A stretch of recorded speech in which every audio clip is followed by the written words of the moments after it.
Olá, bem-vindos a mais uma edição do Conexão Sobrac, edição especial de cobertura do Congresso Sobrac 2024.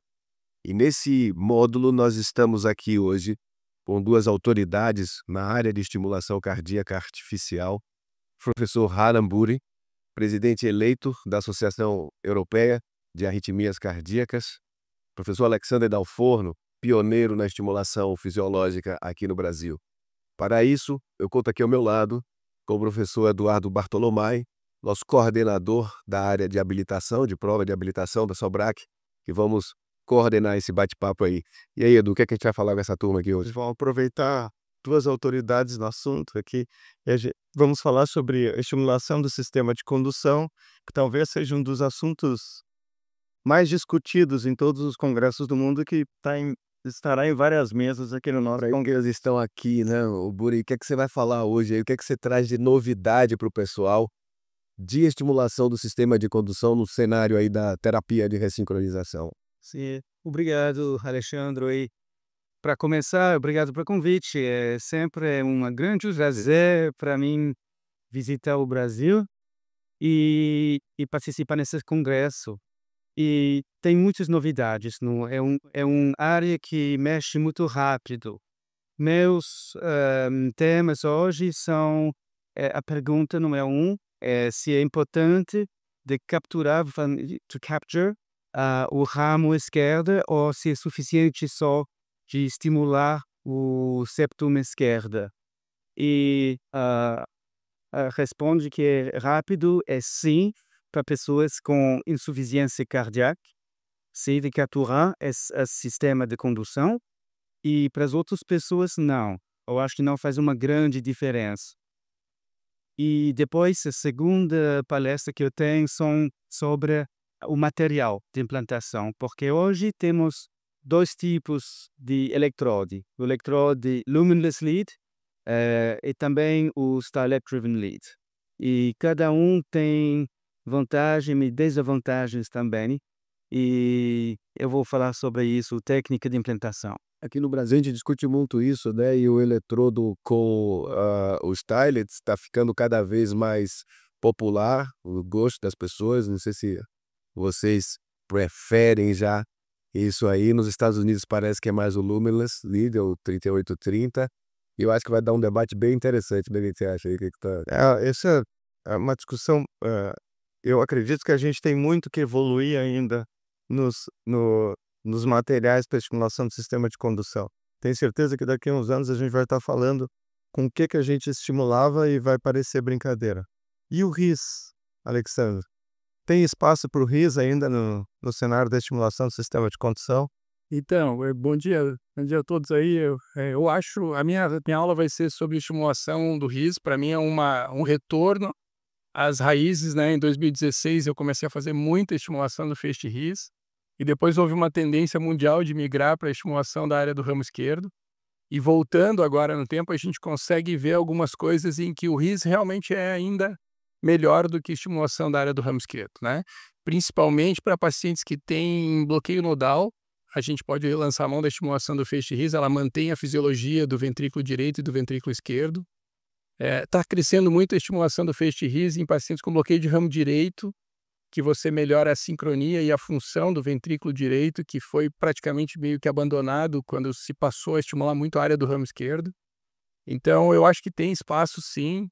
Do ponto de vista fisiológico e filosófico, talvez, a estimulação do feixe RIS ainda é a mais natural, é a mais fisiológica que a gente pode conseguir. E é uma das que é mais fácil de você ter certeza que está capturando o sistema de condução. Na área do ramo esquerdo, alguns locais você fica em dúvida se está ou não está. No RIS, você nunca tem dúvida, ou está ou não está.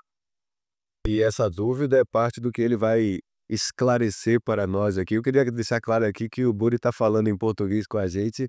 É uma gentileza, é um prazer. Assim, tá dando para entender direitinho o português? Sim. Tá. E nós estamos entendendo português, francês, coisa, mas se quiser falar algo em inglês, fica à vontade, acho que a mensagem passa direitinho. Assim, uma pergunta, eu já vi que a estimulação septal via septo profundo do sistema de condução, buscando o ramo esquerdo, a região do ramo esquerdo, democratizou, facilitou muito o acesso a essa técnica de estimulação. Pessoas que frequentemente não têm tanta familiaridade e facilidade de marcar o feixe de His, estimular o feixe de His, conseguem com mais frequência estimular a região do ramo esquerdo. E às vezes já vão direto para isso aí. Na prática de vocês, você também, Edu, vocês mesmo indo para o septo profundo, vocês procuram a estimulação hissiana, vai atrás do His ou já vai direto para o ramo esquerdo? Como é que está a prática de vocês agora? Eu concordo com sua opinião. Estou muito feliz que você tem essa opinião. Eu acho que a gente não tem que esquecer a estimulação do RIS. A diferença entre os dois tem uma ideia falsa que a estimulação do RIS é difícil, a estimulação do ramo esquerdo é fácil. A diferença é que você não pode mentir com a estimulação do RIS.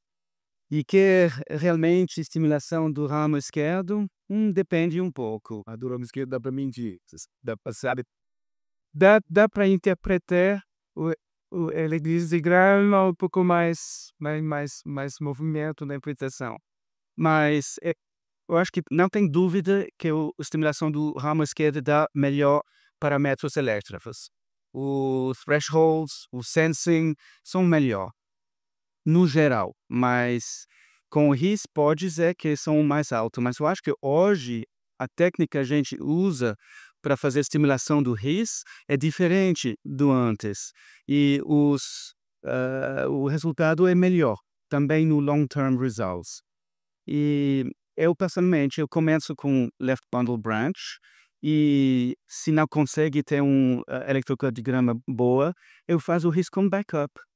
E de vez em quando eu uso o RIS com primeira estratégia. Por exemplo, pessoas com insuficiência do tricuspide. Eu vou direto para o RIS. Eu ia falar exatamente isso. Como houve uma migração muito grande para a área do ramo esquerdo, surgiu várias oportunidades e locais para serem estimulados. A gente não sabe se estimular o ramo esquerdo proximal é melhor, porque a gente começa a passar por esse dilema da tricúspide. 32% dos pacientes que são submetidos à estimulação da área do ramo esquerdo pioram a sua insuficiência tricúspide. Ou se é melhor estimular mais longe no sistema de condução esquerdo e deixar a tricúspide como está. Então, nesse cenário, eu concordo muito contigo, assim, a gente acaba sacrificando a estimulação do feixe RIS porque ela era feita de uma forma muito proximal. A estimulação do feixe RIS um pouco mais distal, ela é muito fisiológica e não causa aumento de limiar, não está relacionado a tantos problemas quanto a estimulação do feixe RIS proximal, que foi como quando a gente começou a fazer. E o sweet spot é menor, esse é um pouquinho a maior dificuldade, mas eu acho que tem espaço para as duas coisas ainda.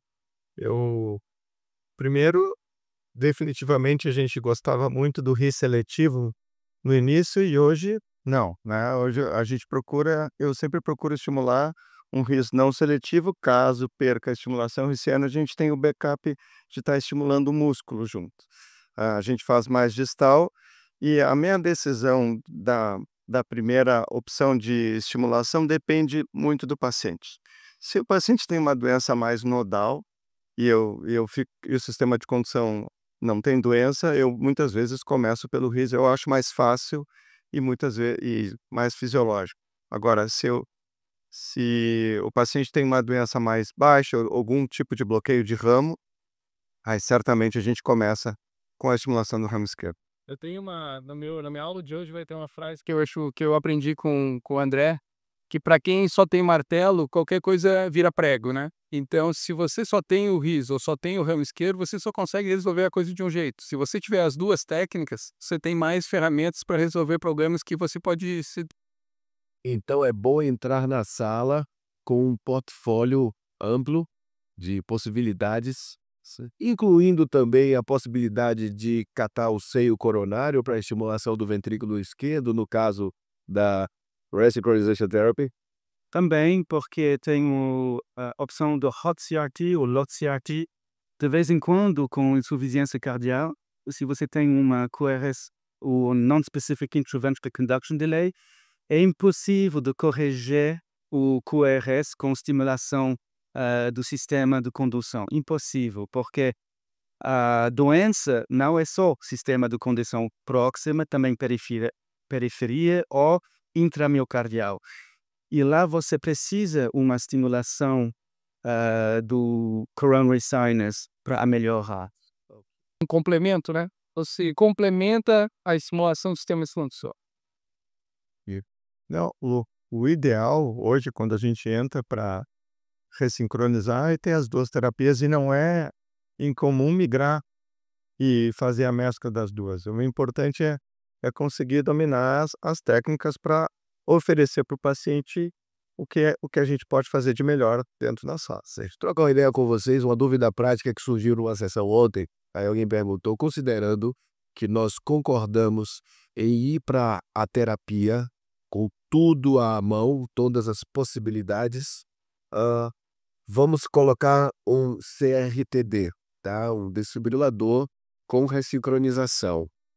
Temos o seio coronário, temos o sistema de estimulação fisiológica que a gente vai escolher, RIS ou relho esquerdo. Por onde que vocês começam? Porque se nós fecharmos esse procedimento com um LOT ou um HOT CRTD, eu vou precisar de mais uma porta de entrada, eu vou precisar escolher um desfibrilador DF1. Se eu ficar satisfeito com a estimulação ou do sistema de condução ou do seio coronário, uma conexão DF4 resolve o problema. Vocês começam por onde? Pede para ter os dois desfibriladores à mão, começa pelo sistema de condução, começa pelo seio coronário, pelo eletrodo de choque. Como é que é a rotina de vocês? Tenho outra opção, que é estimular o sistema esquerdo, ramo esquerda, com a eletrodo de choque. Eu já fiz isso várias vezes. Eu tento isso. E se é fácil, porque a gente vai discutir bastante isso hoje, sim.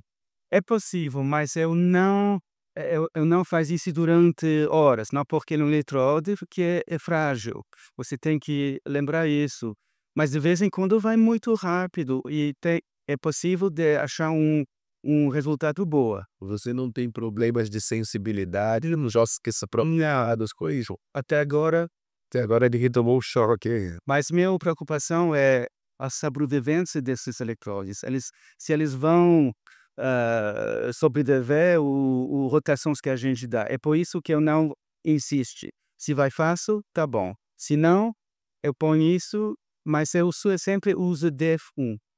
Eu sempre, se é possível, eu tenho uma preferência com DF1. E já antes do Conduction System Pacing, mas com o Conduction System Pacing ainda mais. E eu começo com isso, se não é possível, ok. Lá eu uso uma eletrodo de estimulação, eu vou com Left Bundle Branch Area Pacing.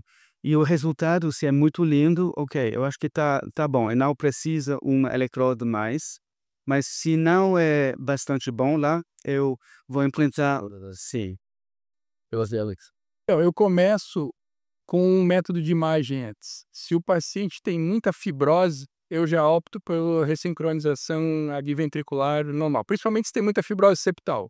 Que há dados mostrando que você tem muita fibrose septal, a chance de você conseguir capturar o sistema de condução é muito pequena. Agora, nos pacientes que não têm muita fibrose, eu começo pelo sistema de condução, como ele falou. O primeiro eletrodo a ser colocado é um com fibrose septal. Os resultados são piores em quem tem fibrose lateral, mas pelo menos você consegue também atravessar o septo. Agora, se a fibrose está septal, eu tenho alguns casos de ressonância com muita fibrose septal, primeiro que o sistema de condução está destruído, segundo, você atravessar a fibrose é muito mais difícil. Mas eu começo com o sistema de condução primeiro para tentar ver se há um QRS bonitinho ou não. E aí depois eu decido se vai ser DF1 ou DF4. Se o sistema de condução não for possível, eu tiro o eletrodo e boto um eletrodo de choque DF4 e termino a ressincronização da forma convencional. Eu faço da mesma maneira. Até gostaria de saber, o senhor está colocando aí só com a guia ou tem uma bainha para colocar esse eletrodo de choque no septo? Usa uma bainha ou é só uma guia direcionada? Eu uso o X da Abbott, que é um pouco mais grande que os outros. Essa pergunta é interessante, porque as baías que a gente utiliza aqui não passam o eletrodo de choque. Você pode também mas depende que é o eletrodo, porque tem umas que são um pouco mais estreitas. Por exemplo, eu sempre uso o Durata, que é um pouco mais estreito, que passa também no Shift de Biotronic, mas é um pouco perto. Os da manhã, para você é um pouco mais lá e Sim, dá para passar? dá Passa. para passar, mas é um pouco justo. Senão, o Shift de Abbott é a ilha um pouco mais larga. Certo. E isso que Edu falou, será que seria possível mergulhar sem baía nenhuma com ele? Tem colegas em Polônia que faz isso só com Stylex e eles usam, mas eu acho que é um pouco mais difícil, mas é possível. Coragem para perguntar assim, nossa, se você falta de backup, mas é possível. E mais uma questão que eu acho que fica é sobre em que local do septo a gente vai colocar um eletrodo de choque. E tendo em vista a impedância para choque também, você não cobrir ambos os ventrículos, se você colocar numa posição muito proximal, a mola vai ficar dentro do átrio direito. Então acho que isso é muita coisa que a gente vai ter que aprender. Perguntas de dobramentos, eu estou muito curioso nisso aí. Isso com certeza é vamos dizer, uma notícia bombástica. Eu acho que é uma coisa novo degrau, ele pegou um novo degrau. Tudo legal, gente. Acho que o papo foi muito bom. Muito obrigado a presença de vocês. Muito obrigado, estava ótimo. Eu que agradeço o convite também de estar participando. E é isso, é uma honra de contar aqui com gente boa, como sempre. Alguns desses conteúdos vão estar disponíveis no canal da TV Sobrac. E vamos continuar aí com o congresso. Até mais. Obrigado. Obrigado mesmo. Excelente.